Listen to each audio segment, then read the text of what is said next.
Et l'eau, parce que ce n'est pas un problème de texte. Et là, qui s'est mis que ils ont problème à texte, ils ont des problèmes à Bakambi. Incompétence, ils ont un pouvoir. Incapacité au Bazanango, ils ont là qui s'habillent que ils ne sont pas capables d'organiser ces pays. Un incompétent bourgmestre, M. Mampamondoni Alexis, a spolié batterie à bateau. A quelque chose un gouverneur qui battait bateau, baotaki na Pakaduma. Maintenant que tu as une situation à une partie Mboka, et comment tu as ça le débat, il y a révision de la Constitution. Le débat de la Constitution, et ça débat, on va c'est un débat obsolète. Obsolète pourquoi? Parce que ils ont débat moko qui cause la d'actualité. Bati azali bandate azala kati na bango. Il est pas dans la carte. Mais quand il parle qu'il y a un problème d'homme, c'est-à-dire il est pas dans la carte, il y a homme ou atteint. Mais pas même homme on biso apporter critique les les banane. Et ça bateau bazana pouvoir. C'est pas n'importe quel homme. Texte mobeko likonzi avant bo zalana likanisi ya ko changer yango, il faut botuna eloko nini to salaki. Est-ce que tu as beaucoup de personnes bateau bazali en même temps intelligents et rationnels? Nous faisons face à une classe politique non classable. Où ceux qui ont appuyé, ceux qui ont méga comme communicateur, Modeste Bach Lukwebo. C'est un professeur, oui, maman. Il faut aller à la télévision que le président a une mission, il n'a pas un mandat. Le président a le pouvoir. Kozonga, Ngai Bahati, Alala Mabele, Asala Bakourbet, tout ça pour flatter le chef de l'État? Non! Le président de la République, Félix Antachikom, est le patron de l'Union sacrée. Le professeur Modeste Bach Lukwebo est l'architecte de l'Union sacrée. Est-ce qu'aujourd'hui, maître, on peut encore envisager un dialogue possible? Dialogue, nous sommes extrêmement à Kachamboka Oyo. Objectif, nous sommes à Moko. Partage à gâteau. Parce que n'est pas peuple. Peuple est en gagne. Il faut gagner un dialogue. Il ne gagne absolument rien. Parce que c'est là que oui. Nous avons une armée à ma classe. Nous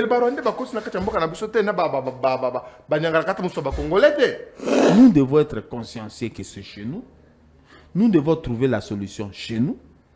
Les Américains, les Européens, ceux qui ont beaucoup de misawana, il ne faut que d'ailleurs que ne peut que balobing il ne faut que la volonté de ce que eux considèrent qu'il y a de l'intérêt derrière eux. Le président a dit qu'il y a une bénédiction pour Ngomba Kisasa. Alors, la campagne d'abolisation de l'abîme, vous avez diaboliser Koko Serakaye Makambo et Koleka le soute pas maté. Vous avez dit qu'il y a un qui était à Outiko Zala Mokali, à Outiko Zala Njoko.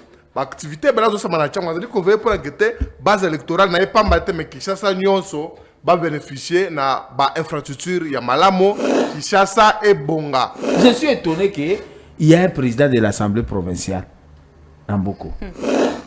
En tout cas, je suis étonné. C'est aujourd'hui que j'apprends même qu'il est un élu du côté Tcham. Nous avons la solution, il y a la mauvaise foi de part et d'autre. La méfiance. Il y a la méfiance. Il y a l'absence du respect des textes.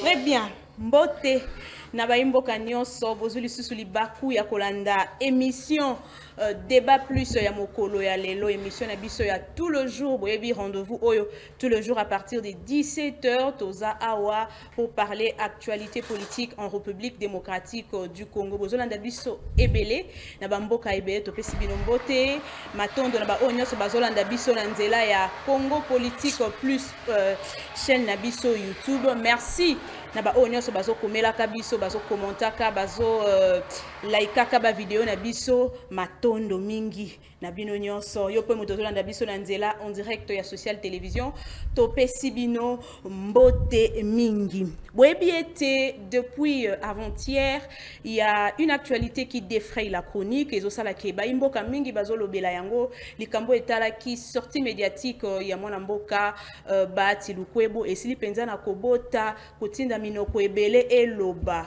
etindi na ba réflexion ebele. La seule question à se poser, est-ce que union sacrée ezali divisée ndenge tomona ki l'autre fois na ba sango lolenge kane bakoma ki divisé, mais la question, la grande question, union sacrée ezali divisée ou soit Bahati Lukwebo est libre de réfléchir comme tout autre Congolais, quand bien même que Azana union sacrée a occupé Kokanisa autrement. Alors avec cette pétition que ces sénateurs a lancé déjà contre Bahati Lukwebo, toza komi tuna motuna, est-ce que Bahati Lukwebo tolokoki sous Kokanisa et prochainement a koki sous kozala moko ya bayi sénateur na kati kuna ya Sénat nde mama na likambo otoko solo la mokolo ya lelo. Encore une fois de plus, bienvenue.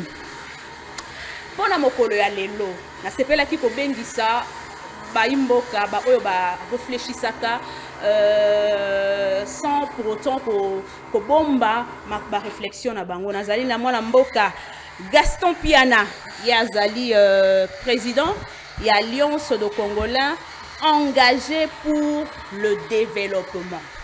Bonjour. Bonjour Madame Lisette, na tonjo pona lokasa.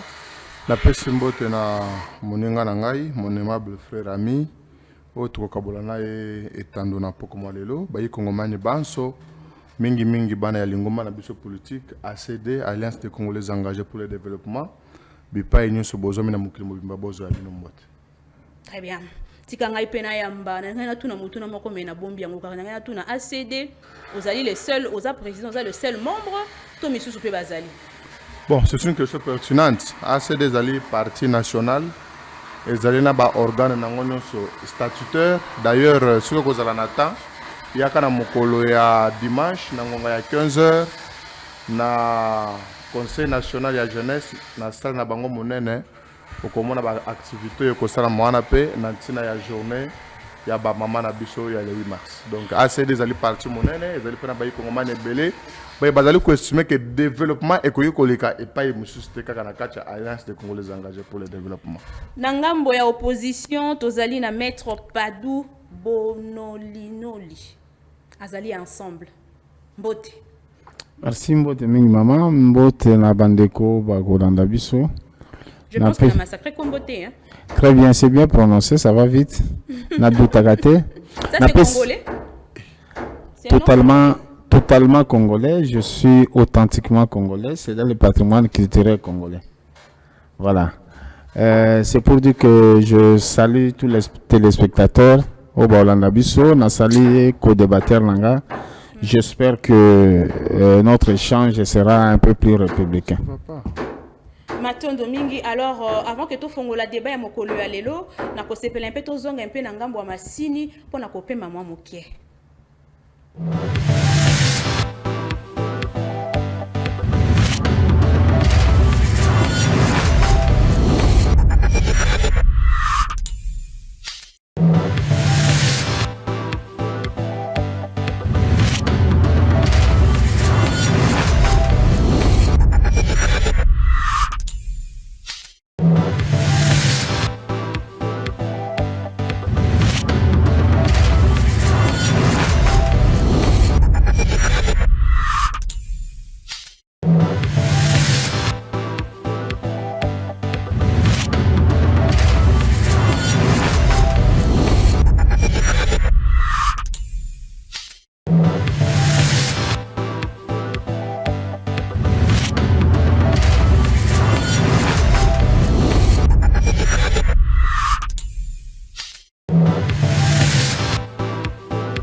Zongi mokie, mais avant tout kota na mama na likambo mokolo ya lelo na kozongela yo na banzina maître Padou. Maître Padou, lelo kolo banini, coup de cœur ou coup de gueule?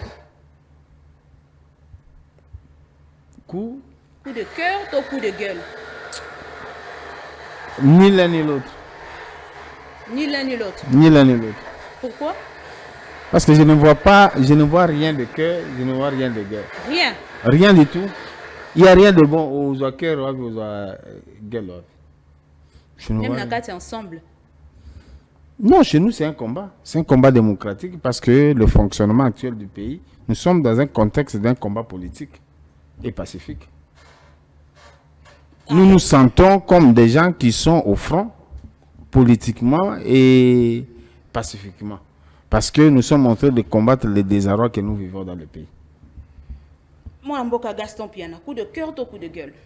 Ngai na alignon na nyonso mibale to banda na makambo zali ko salama na maluku kuna lokola yazali chaîne ya vice gouverneur tata edi yeli fongola matoyo landa ngai okende ko yebisa moninga na Daniel Bumba était un incompétent bourgmestre monsieur Mampa Mondoni Alexis a spolié batterie ya bateau ake kokosa nango gouverneur ke batia bateau bautaki na Pakaduma.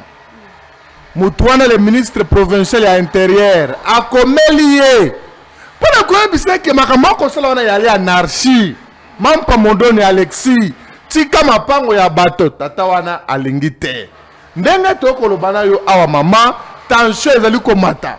Bakole mapango wana mususu bali ko bela mususu baseli ba crise. C'est pourquoi tu allais ko interpeller tata mkoza ekolo. Son excellence Félix Antoine Tshisekedi mutali ko interpeller le gouverneur Daniel Bumba VP Michabani Fongola Miso. Mondoni atikala ko bundata na IDPS te. Biso le peuple d'abord tolba ki d'abord respect ba test. Mapango ya bato okene ko zongolo lengerini. Ali ko fabriquer ba chef ya village ya Lokuta, groupement nguma funie, ayali ko fabriquer ba village ya Lokuta, nyonso ezali ko luka instabilité. Tomana ba bourgmestre ba gérer commune à Maluku. Ya suka famille Piana. Famille Pierre a géré commune avec beaucoup de responsabilités, de sagesse, avec beaucoup de communautés avec une crédibilité. Les communes mi bondo. Les ils seraient impliqués dans un conflit pour la bâtiment qui s'en est. On est interpellé Daniel Bumba. Tata Mokoza Ekolo. VPM Daniel Jacques Chabani Ngonga Yangoyo. Bozongisa kimia na commune ya Maluku. Village soit disant binte mokako. Oh tata mampa zali kokosa et ali ya Lokuta. Mapango ya bato bakola ngabali ko sengel ko zongisa bato na mapango wana pour rétablir paix sociale. Alors c'est pour moi l'occasion de jeter des fleurs na un véritable gardien du temple et à bonne gouvernance dans la ville province de Kinshasa, le président de l'Assemblée provinciale Kulutu Nabiso, oui Kulutu Nabiso Levi Mbuta Sangumpamba. Ouais, azali le représentant valable ya bana ya Tchango en général et aussi na Kimanseke. Oyo pasi bana bazali na yango bana Kimanseke, tata wana azali ko kitana terrain, akitaki na route mokali, asbengisa ki ministre ya finance, abengisa ministre ya budget, abengisa ministre ya ITPR. Pona nini bazali ya Tchango e ali ko umela. Lelo omoni ke banzela pia ba beto mama na ngai na kati ya Kisasa ezali ko tambola malamu. Soko tali zela ka bamba de pana na barumbo esili, zela flamwe pana na barumbo esili, zela boka se pana na barumbo esili, cabine de pana ngai esili, banzela musozeli ko sala mo nyonso wana le suprême de la ville institué à l'Assemblée provinciale où ezali dirigé par l'honorable président Levi Mbuta Sangumpamba. Na liste na makasi, na contrôle na ye, na rigueur na ya gestion de so tete. Gouverneur Daniel Bumba asala musala malamu. C'est pourquoi toi ko senga ba congolais. Ba autre ba ko se banque était lelo Daniel Bumba azali muto ko relever défi. Lelo Daniel Bumba azali le bâtisseur indéniable de la vie du chef de l'État na kati ya Kinshasa. Lelo moni bazela. C'est un incompétent. Non, mais incompétent na compétence. Tozali ko gérer ya on a travail maman. Lelo bazela na kati ya Kinshasa donc ça donc ma soloté.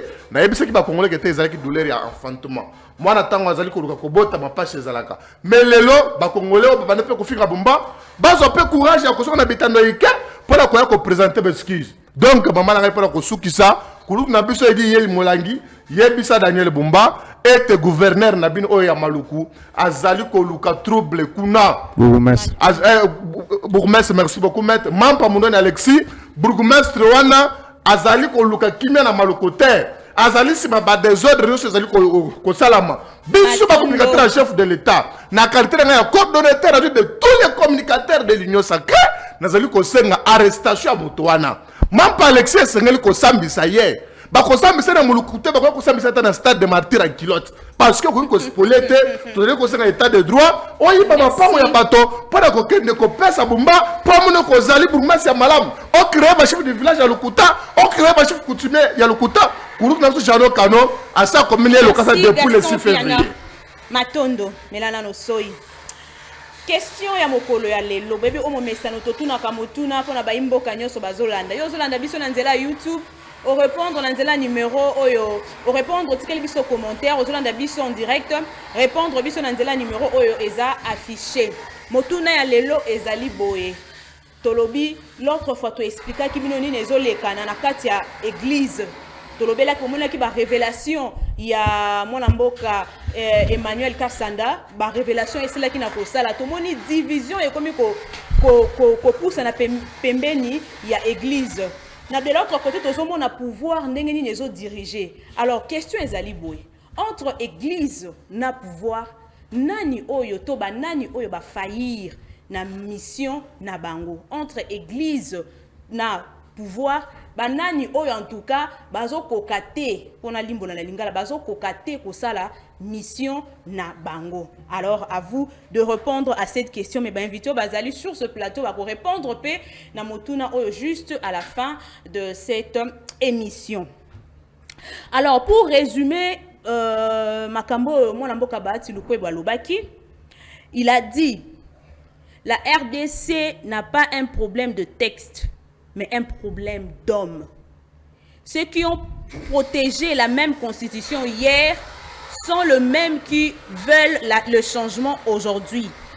Si deux personnes de 50 ou 60 ans ne sont pas matures, comment voulez-vous qu'une constitution de 20 ans soit vieille? Félix Tshisekedi a un mandat constitutionnel qui va jusqu'en 2028 et qu'il faut respecter la constitution actuelle. Wana ezali bongo maloba ya mwana mboka Bahati Lukwebo na bandi na maître na pesi yo 2 minutes pour na ko analyser makambo nyonso o ebimi et pas ya moko ba ya bayi ya union sacrée.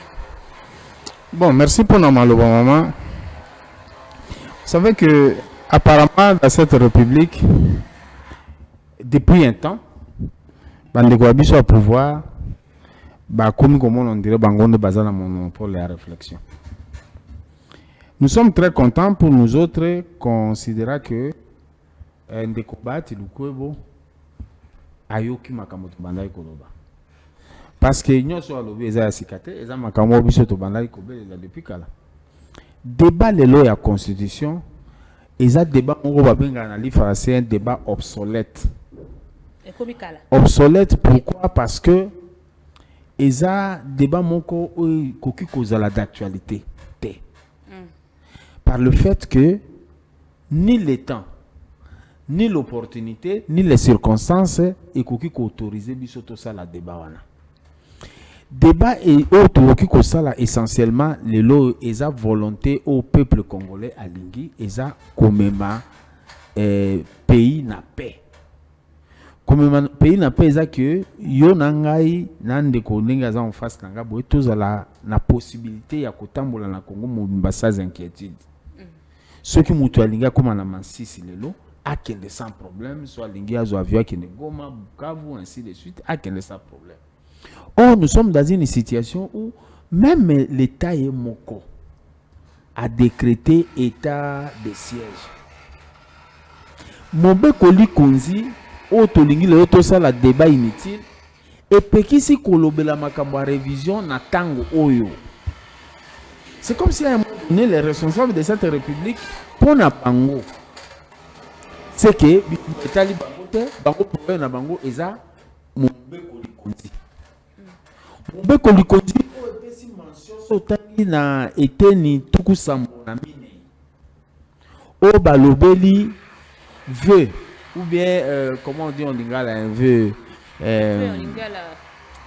bon ça viendra oui ou mokonzi alapi seleka voilà alapi seleka kolobaki kolapa seleka kolobaki aza wana mpona komaintenir intégrité territoriale eza devoir ya moi congolais nyonso en plus ces obligations pour pouvoir maintenir l'intégrité territoriale.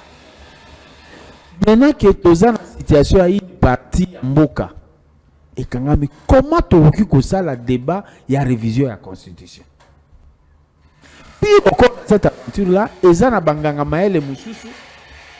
Pour na bango il faut ba kotangi sabiso que non, nganga maele moko boye a soki Amérique alobaka ke âge ya constitution c'est 17 ans boki ko changer encore après 17 ans. Mais biso biso te na mboka wana nganga maele wana convaincre ki ba constitution na te ba sala yango na mboka na bango. Awande on dirait ça là qui ouvrage yango encore que totika na mona ouvrage yango te na place à l'obélité. Tozo luka to mona ngo na to mona ngo te tilelo. Soki lelo banganga maele bazuis comment costume na bango ya ki politique ba na biloko maele on désorienta le peuple, c'est très grave.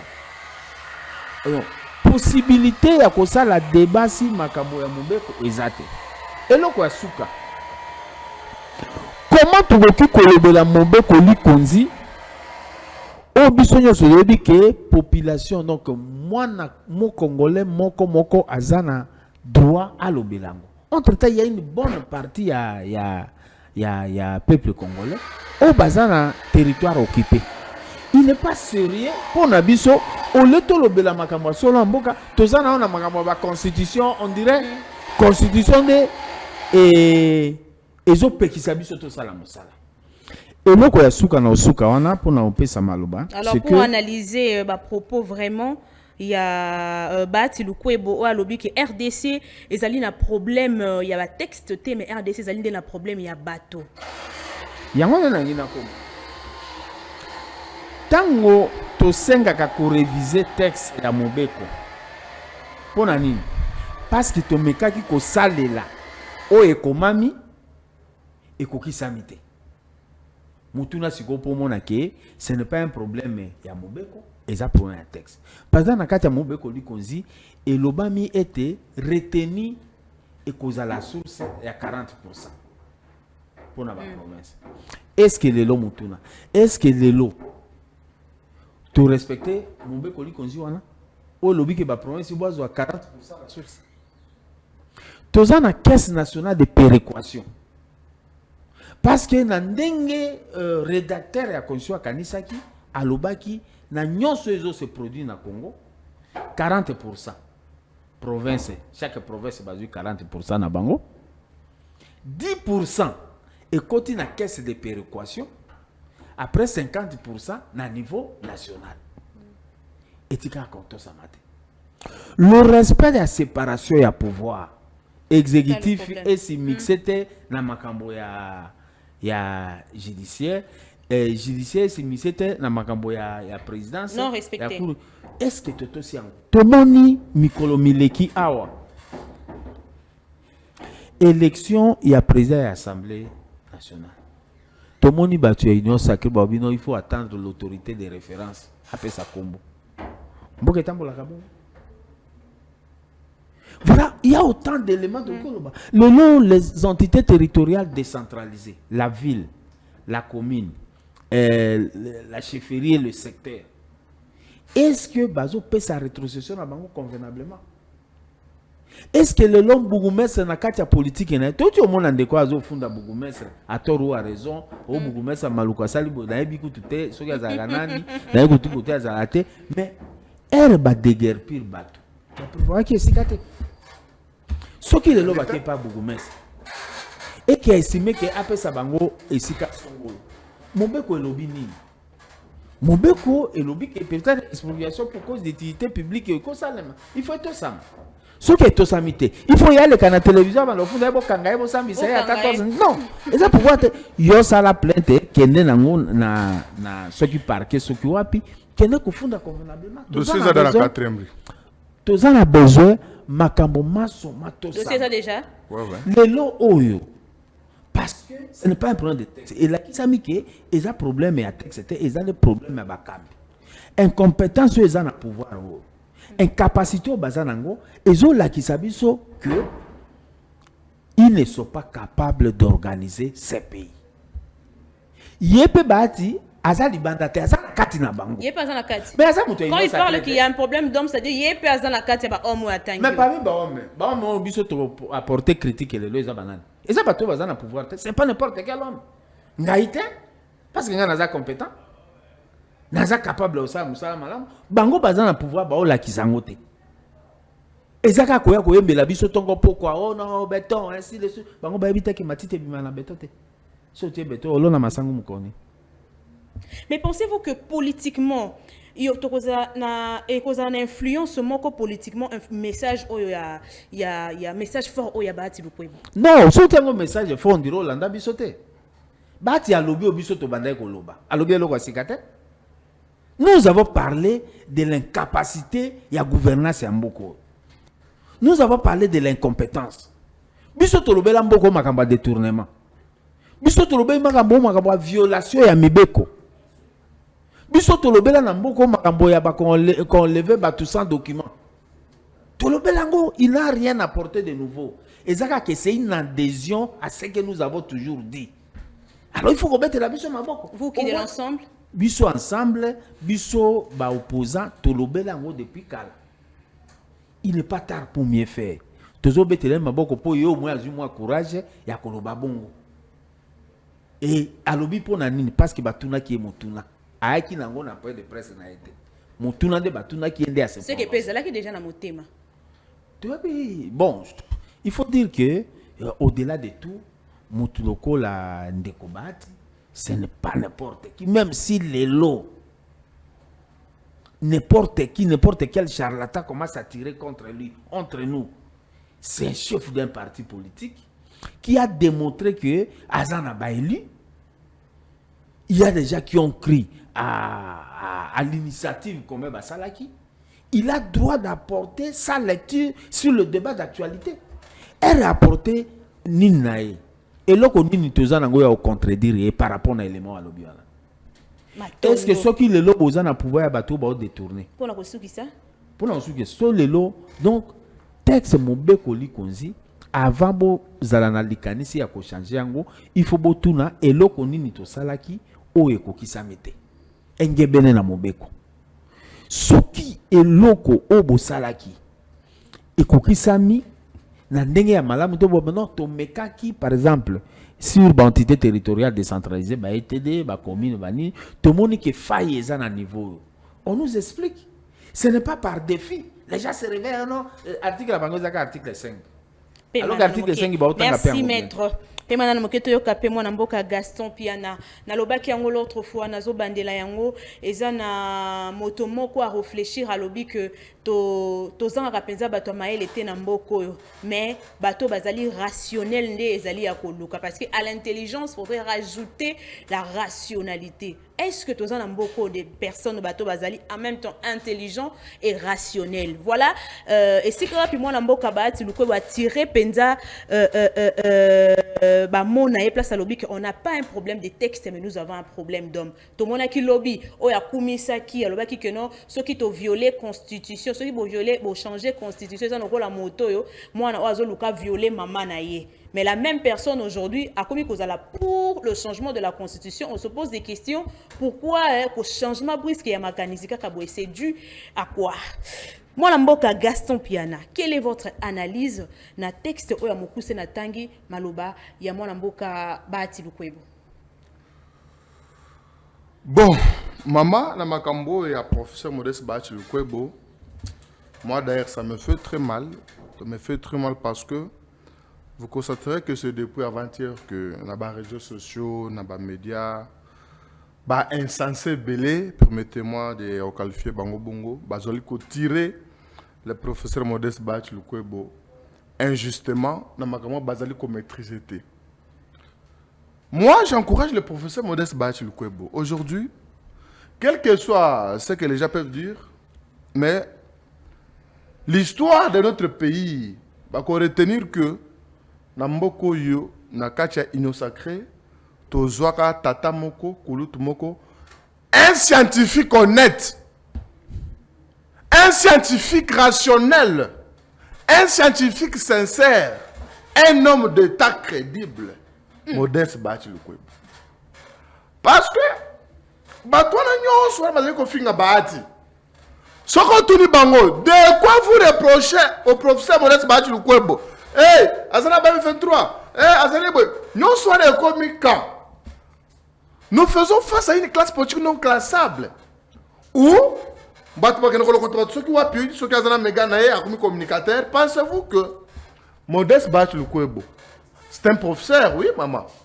Il faut aller à la télévision que le président a une mission, il n'a pas un mandat, le président a un pouvoir, Ngai Bahati, Alala Mabele, Asala Bakourbet, tout ça pour flatter le chef de l'État. Non!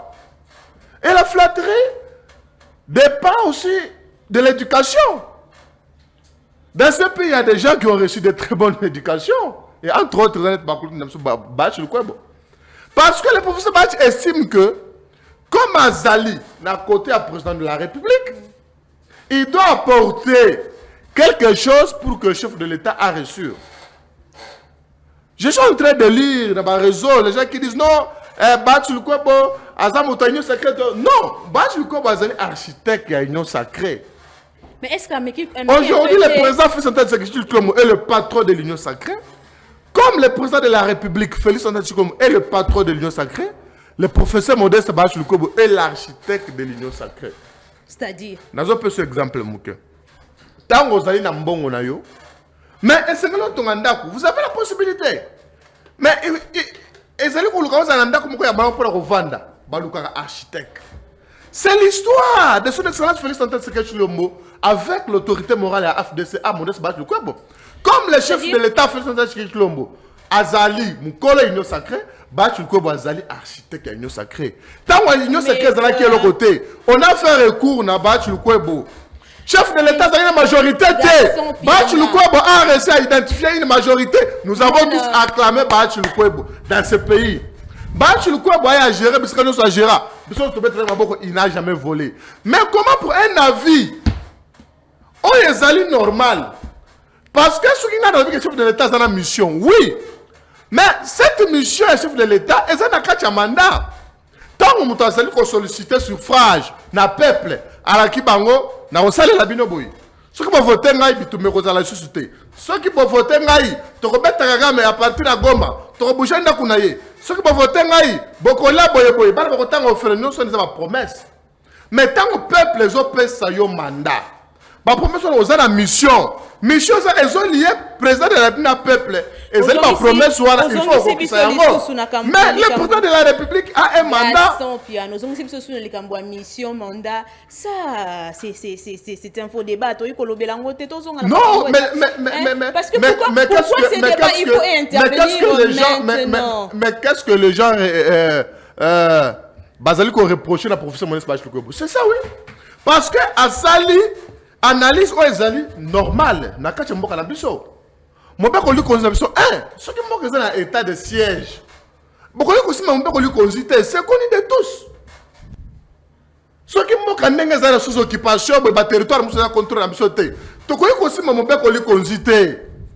Ezali ko muto asala sous 5 ans muso na niveau, c'est pas comprendre en wote. Na état actuel, donc ce n'est pas pour que ça la débat à constitution. C'est inopportun. Mais quand le professeur Bahati Lukwebo donne son avis dans la constitution, pour Nani Nathalie qu'on mérite insulte, moi je suis d'accord avec lui. Parce que Bahati Lukwebo dans le discours na maman à soutenir l'accord de Washington. À se féliciter chef de l'État pour la sanction et Rwanda Bazoui. Dans le discours na alors même comment cesser les faits avec le peuple na clairvoyance parce que cesser les faits ezalaki ba nyangalaka to na bazo ki ouvira. Et le professeur Bahati Lukwebo va faire rêver notre peuple pour montrer que seul cesser les faits ezali ko suffire té.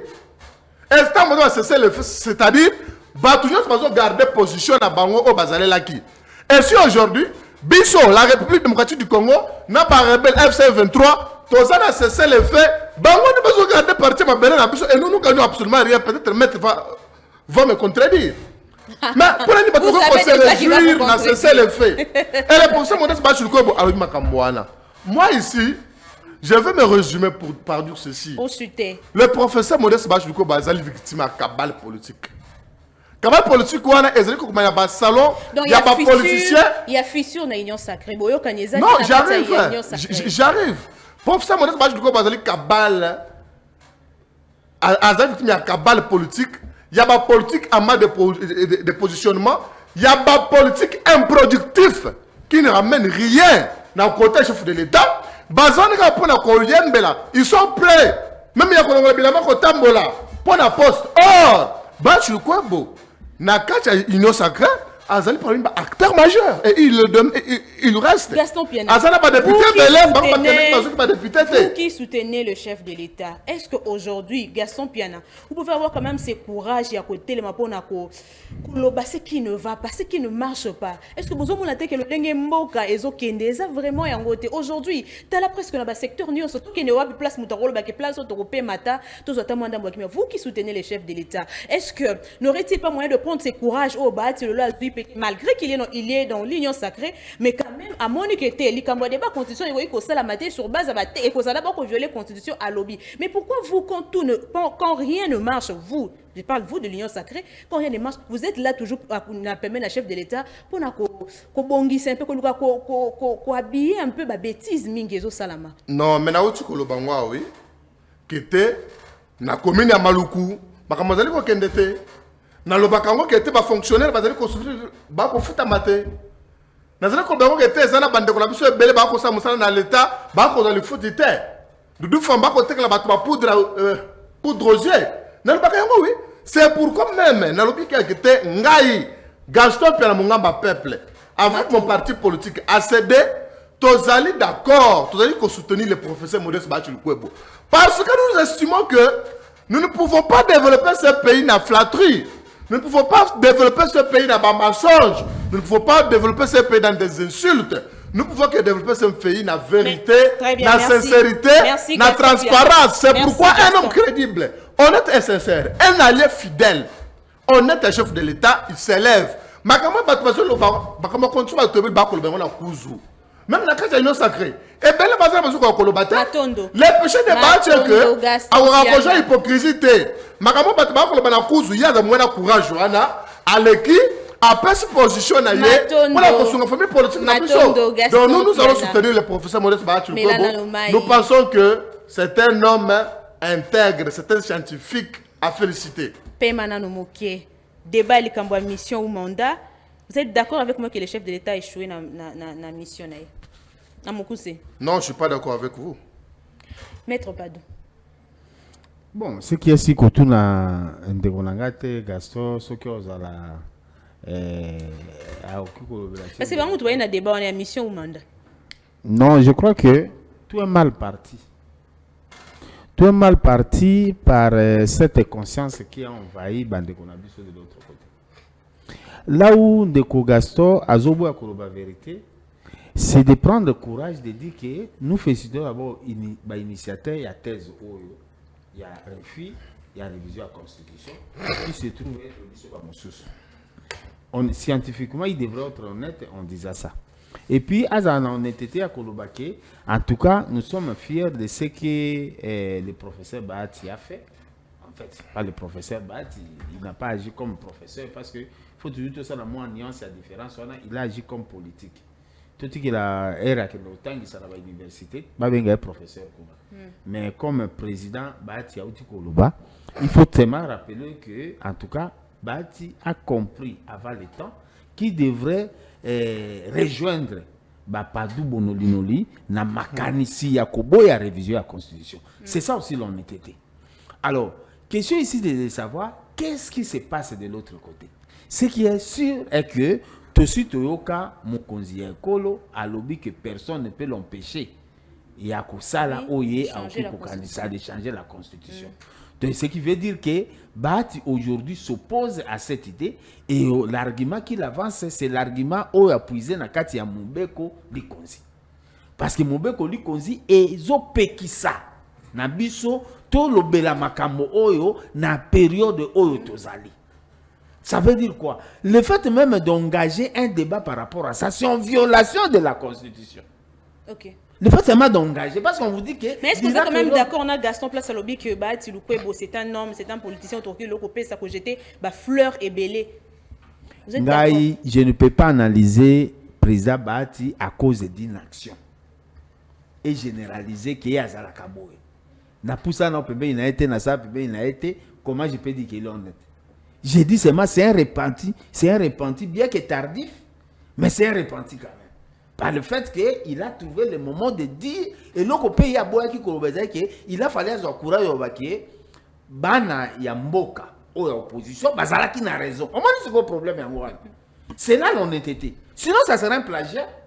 Maramonio soit lobby en a plagiat. Et ça m'a quand biso toloba. Alors l'honnêteté scientifique nous oblige parce qu'il y a un professeur. Au moins on a ok. Bande ko ya opposition makambo bana oloba. Makambo padu bonolino le bande ko loba so aleki et pas maman abande ko loba makambo solo. Gaston pe alobango ne tuza liko na ebike era ozo maloba ako discuter oba non en tout cas au lobby eza solo. Papa Gaston zo courage loba ke ngai na zai na raison ya ko. Mais Gaston tout à l'heure a outi ko loba que le chef de l'État n'a pas échoué à sa mission. Est-ce que yozo partagé avis wana? D'abord théorie ya ba mission na ba vision et ça escroquerie politique. Il n'y a que le mandat. Il n'y a pas de vision, il n'y a pas de mission. Il y a un programme de gouvernement, on va voter là. C'est ça. Parce que si on a une mission, bon, démission dans les années. Parce que s'il y a une mission, c'est qu'il peut y avoir le contrat d'une démission.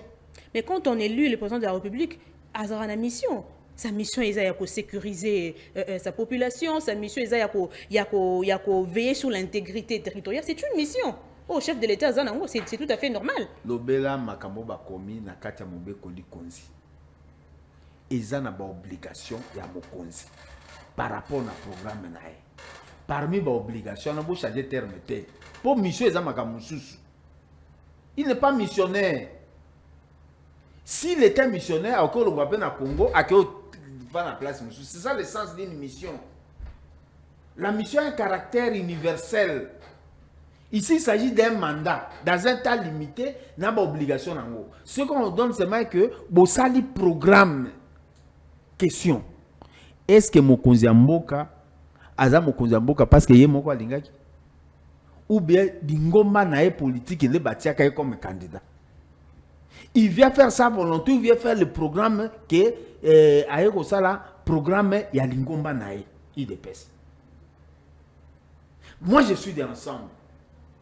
Tant que nous sommes ici dans ensemble, nous devons aller en convention au congrès pour désigner, investir notre candidat. Candidat n'a pas la mécanicité, a aussi le programme établi. Ensemble. Ensemble. Bon, les organisations non, c'est comme ça. Mais parti est dans la constitution. Au-delà de l'éducation, c'est concourir au suffrage. Les partis ont concouru dans le suffrage. Les membres qui sont là ne sont que des exécutants d'un programme du parti. C'est quoi un pays où la vision à Mokonzi, mission à Mokonzi? Non, ça n'a pas de sens. C'est insensé. C'est qu'il a un programme à exécuter.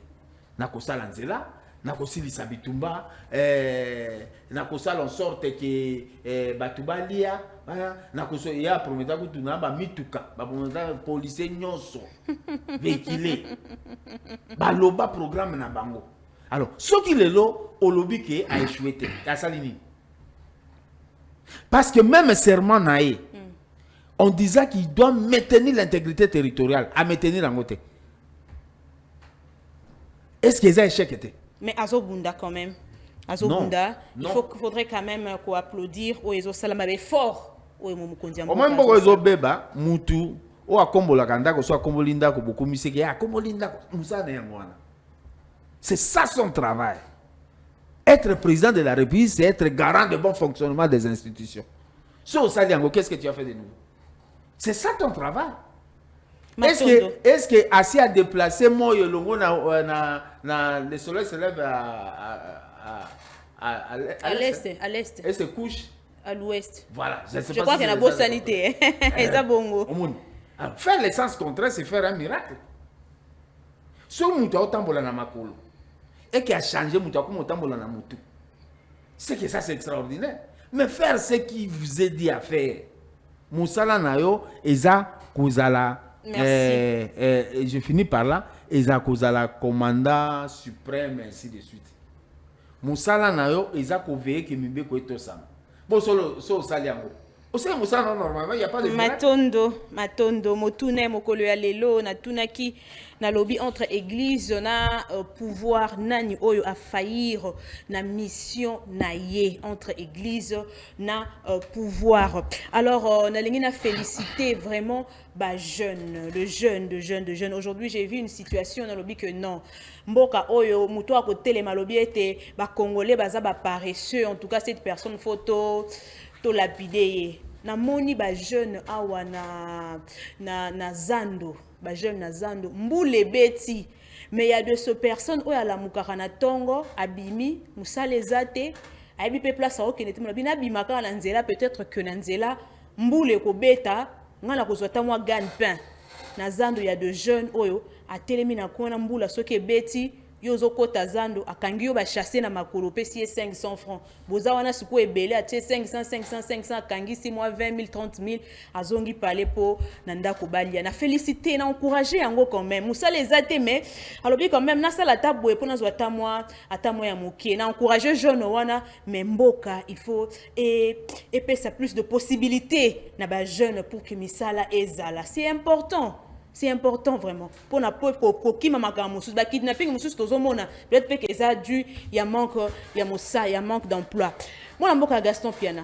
Vous avez dit tout à l'heure que le chef de l'État n'a pas échoué na mission naïe. Olandi Maître Padou a pessi mo ba point ebelé et c'est que babi po naïe en tout cas d'ailleurs les kambo ya mission wana aza vraiment pas tout à fait d'accord na yango parce que o mokonza mboka zo sala eza obligation po naïe. Yo lobi que a faillir te na mission naïe alors to pessi autant o expliquer biso.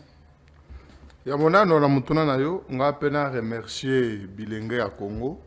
Lolenge osali yango wana parce que biso Bilenge ya Congo bazali Bilenge ya Bwanya pe ya Maele. C'est pourquoi to senga bande konoso bazana ba initiative ya malamu ya co-créer et ainsi de suite attaque na misolo mike les lots tozali na chance na mboka na biso tant le chef de l'État n'a pas échoué tozali na chance les lots oyebi que na anadek bazali ko encadrer Bilenge ebele. Ils allaient qu'à encadrement ils allaient qu'au bandana on a ba formation ba former mutuna domaine naie où ils allaient qu'on entreprendre et puis l'État bazali qu'on financer bango. Donc le chef de l'État na leadership naie azali ko achemwa na mboka oyo le directeur général ya Nadek Godefroid Kizaba ou azali ko sala musala na makashi parce que majorité de la mboka na biso bali Bilenge et l'État ne peut pas créer misala pour la Bilenge on a nyonso le chef de l'État a lobi yango. C'est pourquoi le tolu ko recommandé bangete na kati Anadek le lo Anadek est un gestionnaire crédible, un gestionnaire compétent, ou azalina vision claire pour na Bilenge ya Congo que te na kati Anadek fuko chango. Mais tolu ko kebisa. Ba dongolo monsieur bazali ko déstabiliser Kizaba le directeur général ou azali ko tia en lettre vision à président de la République azali ko sala yango musala malamu. Surtout tata oyo président syndical honoraire Mikadi. Bazoke de fabriquer ba makambo il semblerait que na déjà naie pour déstabiliser biso to boyang parce que tout était Bilenge nongo zo lo bawa bazo misala. Le chef de l'État a un bilan présenté. Makambo ya mission pesali. Mais la compréhension à bande comme ça il peut se baser pour définir mission comme si mission ezali hors mandat mission la zalaki nan de komoko lobi na bitando yiki alobi non mission wana comme on a ngoni mission wana c'est-à-dire avant Félix Salongwa, Sengeli Kagame Longwa, Sassoa Longwa, Museveni Longwa, après Sikoyo, Paul Biya Pesoka Longwa, ndete ko compter plus mission Félix Sili. Là moi je suis pas tout à fait d'accord. Je suis le président d'un parti politique. Moi je ne saurais pas chanter donc wana ezali ba flatterie. Mission ezali bilaka chef de l'État là qui peuple congolais. Alors bino kotongela bino banzela na ko ndenga lobia autant au chef de l'État ezali ko gérer hein ko prêter serment na ye azali ko jouer na protection ya intégrité territoriale ezali mission Il a bien évidemment cette mission de protéger l'intégrité territoriale. Mais comme présentement. Mais tu ne me laisses pas le temps de parler. Oui. Vous ne me laissez pas le temps de parler. Allez-y. Parce que j'ai une question que je dois expliquer. Entre mission et on va la mettre à l'obia, oui. Il faut chef de l'État protéger l'intégrité territoriale. Présentement, intégrité territoriale, monsieur, égalité. Égalité. On est allé échec. Chef de l'État, là, qui bat lobby, non. Ce qui est le président, bana bakotan que là, je fais les balles, oui. Chef de l'État, là, qui bat lobby, non. Ce qui est le président de la République, bah maman, bino, bon, bah, robot a offert. Yo, déjà, aucun robot a offert. Chef de l'État, à la qui bat policier, n'a pas soda, n'a pas bâti la bino, bongo. Ce qui n'a pas posé, c'est le président de la République. Lelo, bah, soda, bah, policier, bah, bâti la bongo. Bah, fonctionnaire, le lengue moko. Chef de l'État, à la qui bat la province, n'a pas tombé la université. Lelo, bah, université, ton ami. Chef de l'État, à la qui peuple, n'a pas tombé la aéroport. Lelo, bah, aéroport, ezali. Chef de l'État, à la qui m'a belé, oh, à chaque sali. Bah, me belé pas à la kaki, non, non, sali en hôtel. Cela veut dire qu'il n'a pas échoué. Aza mon volonté, Aza Nanzela, Azali n'a pas ça. Mais on a dit qu'on conseille mon cousin. Bichot, ils allaient être essentiels qu'on s'entourer na bateau balé na makanisi. Donc sur base il y a élément sur base il y a élément on de lobby que mon cousin Mboka a faillir na mission et donc azo réussir mission na. Mais au tout côté tout à l'heure likamba gratuité enseignement. Na tout na mutuna. Ba milliards oyo ezalaki ebimaki po esala musala ya 145 territoires ikenda wapi? Ngana jeraka minani misolo ya 145. Esala musala nango ou pas? Ngana jeraka misolo ya 145 territoires te mama na banzo to ozali mo panza sango monene okoyi ko kende pa bat ba jeraka misolo no kende kutuna bango ngai nazali ko constater peut-être yo ndongo zali kombugo komona. Moi je suis pas là pour chanter ko ça qu'il ta ba personnalité ya batote. 145 territoires en suko ke na ba province de Beli misala salamité. Mais comment est-ce que tout le monde met 80%, 85%, misala et salamité. C'est-à-dire, le régime n'a pas besoin de belé, il faut pas reprocher biso. Mais après, il belé, il peut payer tout sali. C'est tout à fait normal. Constitution, c'est que dans l'état de siège, dans l'état de guerre, beaucoup qui ont bon, beaucoup qui touché à côté. Biso, tout le console, tout le monde a solo, console, poto solo. Et ça, violation flagrante à la Constitution. Au moins que mettre à contredire, le lombo kana biso mama, biso tole obete chef de l'État. Azali kosala musala. Mboka la biso ezali mobeko likonzi. La constitution elle est la loi suprême. La constitution elle est la loi des lois. Ba makamono ba mbeko nous ezali continuer pouvoir dans la constitution. Nous devons la respecter. Ce n'est pas le moment porté à tout ba ko voter sur la constitution, ezali comme premièrement distraction. Le moment où ennemi azana kacha mboka na biso, ennemi avandi azobo mabande ko na biso, azo pied ba ressources na biso, biso to vandi. Bati ozali rwandais, bati ozali ougandais, prenez bati à la bibo, et c'est une distraction pure et simple. Donc moi je pense que ce n'est pas le bon moment. Merci. Alors on a lingito lobela moké likambo ya cesser le feu. Motune ezali, est-ce que aujourd'hui maître on peut encore envisager un dialogue possible parce que cesser le feu visiblement ezala qui mise en vigueur depuis mois de février mais ezali respecté parce que après Willingo matozo constaté ba attaque et ba affrontement plutôt ils ont continué sur terrain. Est-ce que avec toutes ces choses on peut envisager un dialogue possible? Merci. Avant de répondre, on a répondu Mouké en quelques mots sur échec ou réussite. Je voudrais illustrer ça par exemple Moko au nom de Bango, que moi je suis opposant na pouvoir au parti nanga est en opposition, de surcroît naza opposant, mais il y a des situations dans lesquelles nous devons forger et dire la vérité, ce qui est encourageant à encourager. N'empêche que ça fait, je crois, deuxième semaine où le contrôle est en train de se faire. Hein? Sur Mitouka, Banini, j'ai entendu parler, je vais quand même revenir sur ça. Oui, puis que autant que nous apportons des critiques sur la gestion comme opposant, autant que nous devons encourager des actes qui vont dans le sens de rétablir l'autorité de l'État. L'on ne peut pas comprendre que dans une ville où il y a, j'estime en tout cas, plus de 60% des locataires qui paient l'argent, il n'y a pas d'impôt sur le revenu locatif aux bateaux versés dans la province pour permettre Bassara Moussala. J'ai encouragé personnellement cette initiative. Il y a Kofuta impôt, ça s'appelle impôt, ça s'impose. Et l'État, force est à l'État examiner. Ce n'est pas le fait seulement de regarder qu'on ne fait pas ça, c'est de contraindre. Il faut mettre le mécanisme de contrainte. Ce qui fait qu'au-delà de l'éducation civique qu'il faut apprendre à la population, il faut leur apprendre autant leurs droits que leurs obligations. Parmi vos obligations, c'est le fait qu'il faut contraindre les citoyens à s'exécuter dans le cadre de ce qui doit à l'État. Ça, c'est quelque chose parmi les rares fois. Je soutiens le pouvoir, au moins je soutiens la province dans cette démarche-là. Mais qu'est-ce que je constate?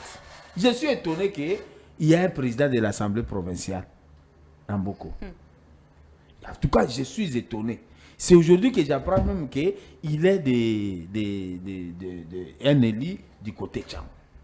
Je me pose la question.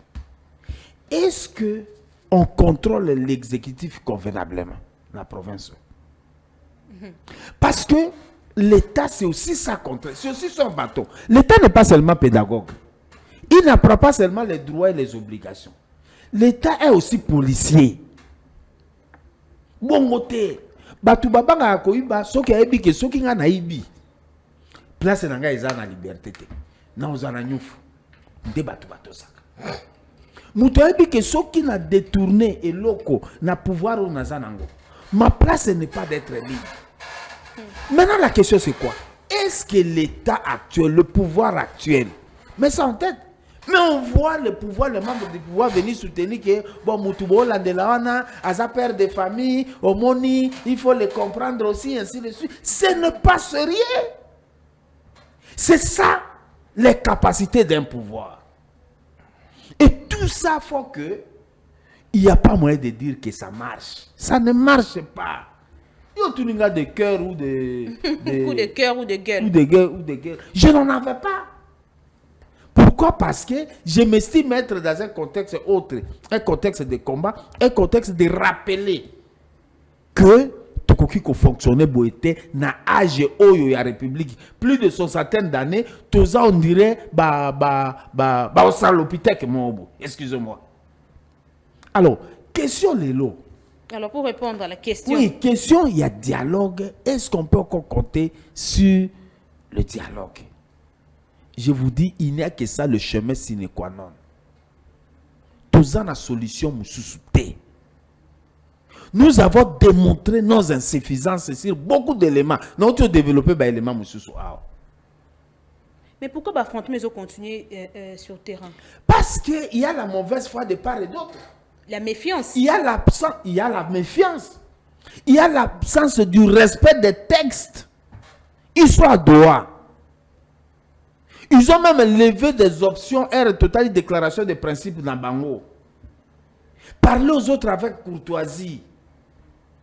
Parce que dans ces textes-là, nulle part on a parlé des pantins.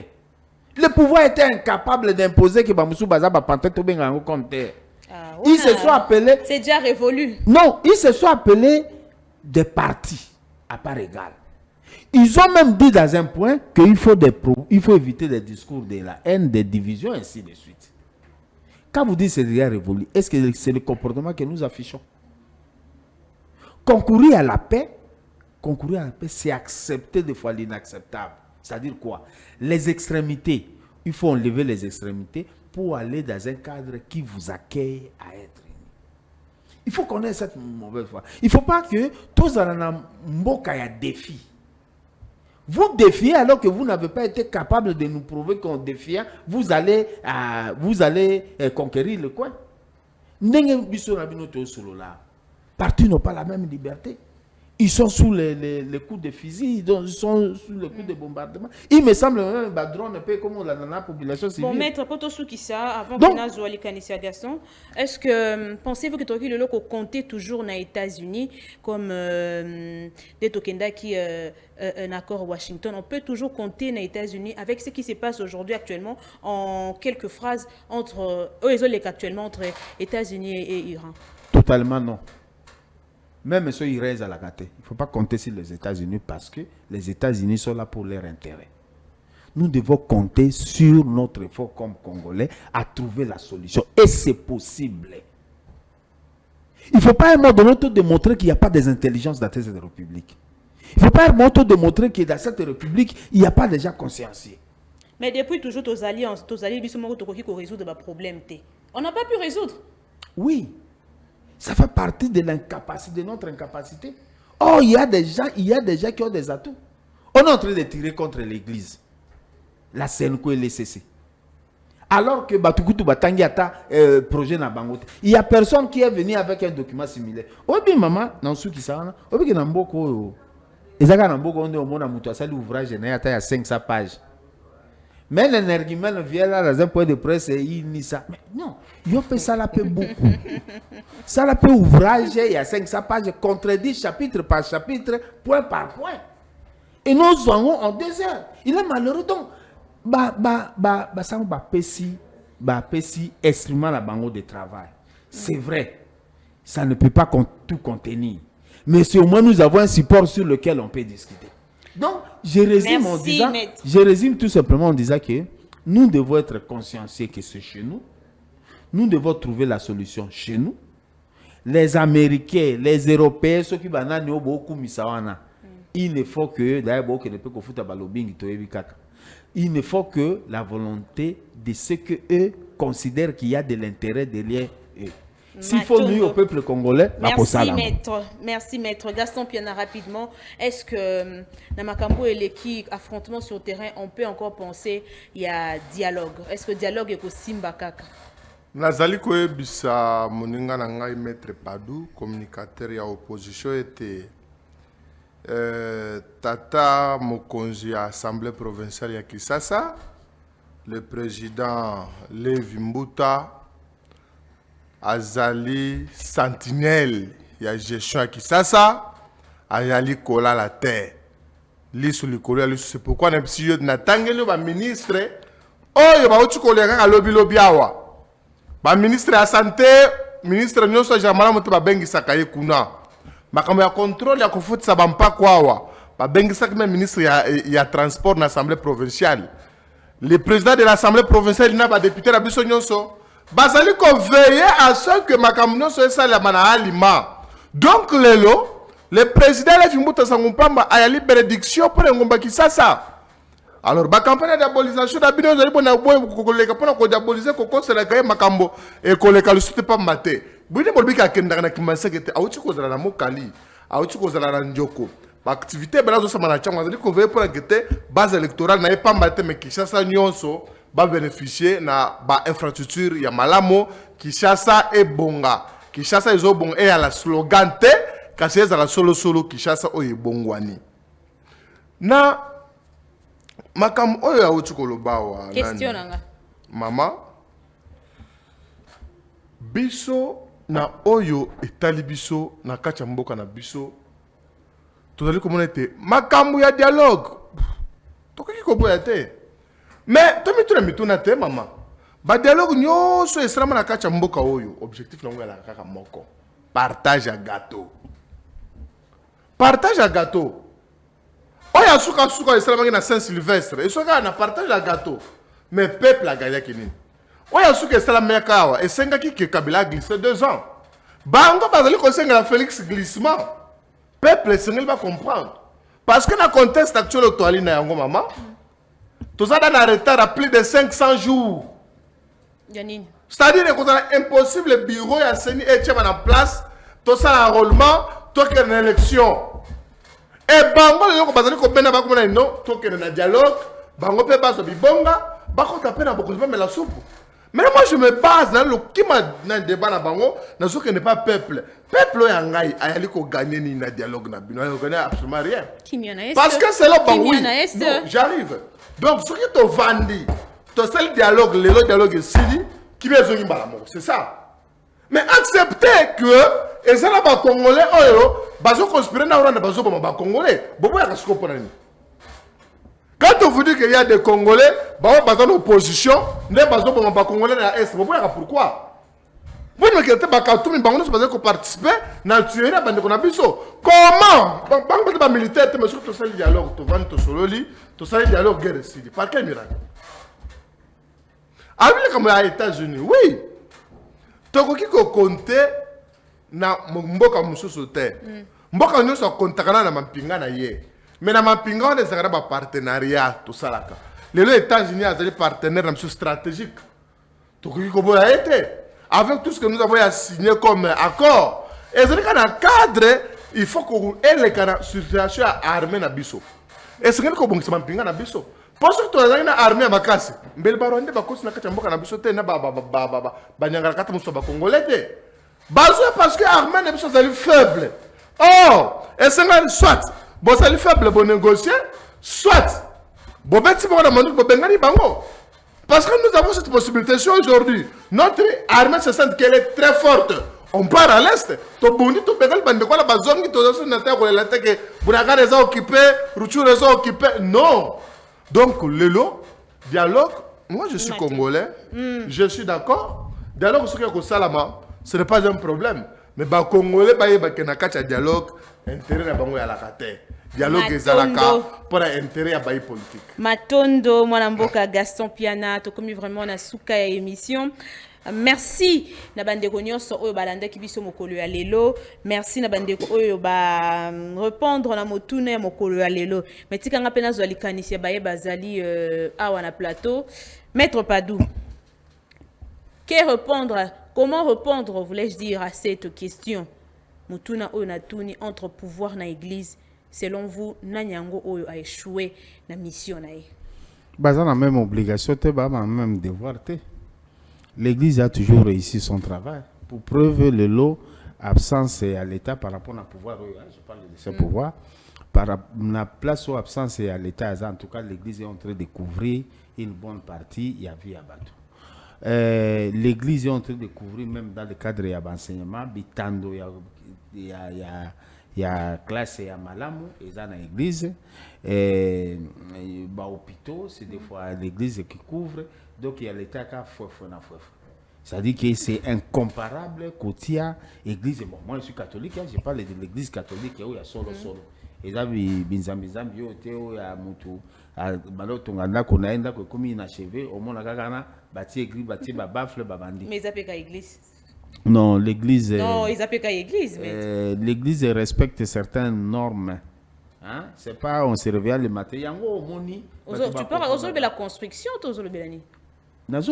L'église, c'est quoi? C'est même la construction, c'est même les travaux qu'ils sont en train de faire. Est-ce que l'église, quel impact ils ont sur la société? À part le fait qu'il ne faut pas qu'on on a mis ce tozoa. Il faut être des responsables comme nous. Quand la femme les a favorisé à l'église, là, il faut payer ça mon moutou na moutou. Des fois, on paye 1000 francs pour non, et ça mouké alors qu'ils ont de l'ukaka. Donc, il y a des choses comme ça inacceptables, c'est incomparable côté à l'église dans l'État. Surtout l'État mouinio, l'État mouini. Donc, c'est là où on trouve des gens qui détournent, c'est là où on trouve des gens qui bombent de torse, sa qualité ni quoi. C'est là où on trouve même l'éducation gérée par l'église. Mais vous connaissez quand même le rôle de l'église dans une nation. Le rôle de l'église, c'est un rôle prophétique. Enseigner la parole de Dieu, ramener les gens vers Dieu. Dans une nation. Pardon? Le rôle de l'église dans une nation. Non, ça dit que dans un pays laïque comme le nôtre, l'église c'est un problème de foi, c'est un problème de croyance. L'État c'est pas un problème de croyance, c'est un problème de répondre aux obligations, aux devoirs. C'est pas la même. C'est comme ça que j'ai dit que l'Église n'a pas une dimension seulement dans un État. L'Église a une dimension universelle. Alors que Bisso, c'est 2 345 000 km² où il y a Bisso, où il faut tout conquérir. L'Église va au-delà même de la dimension du pays. Ce qui fait que les locaux comparés Église et État mouni local à Bisso, c'est confondre les choses à l'État où ils ont des fouets. Gaston Piana. Église nanana na faillir na mission. Bon, le maître lobby, l'église est na mission na yango, l'État peut aller na mission na ye, bali na mission mon côté, mais place accueillir ma ben non, église ya solo église catholique, mais accueillir te monsieur pour na kolobakete église catholique yango ezali na batata moko babomi yango, ambongo shole na tata o soki muteba. Biso to yeba kibe basango bazali bato ya lokumu bato ya bosembo. Ya moto yeba kete basango babotaka te lelo basango comme kolala na boîte de nuit balali ti tongo bayali na bana na bapoto lelo sango azali ko buba likuta ono omoni tata mokonzi akenaki na États-Unis ateki minere na biso pendant 9 ans muteba moto alokuta moto abotau moto abosambulu sikolo ko bengeki te wana église solo tendeko lelo par contre ba église comme ko boma mboka mama net bato na tangi oyo ba diabolo misato na tangi oyo ambongo show le na muteba o kotanga encore ya Washington na préambule ti na conclusion ni le pas au komona balobete États-Unis ko exploiter minéraux na biso pendant 9 ans et réalité mais yenga nzamba l'équipe na kolobete makamane ko bibongo azu yango wapi o monte kazara objectif moko ya ko pousser peuple na révolte acha pétrole na moto epela na mboka atande la Kagame mbongo mbeto akota abalkanize mboka na biso lelo muteba wana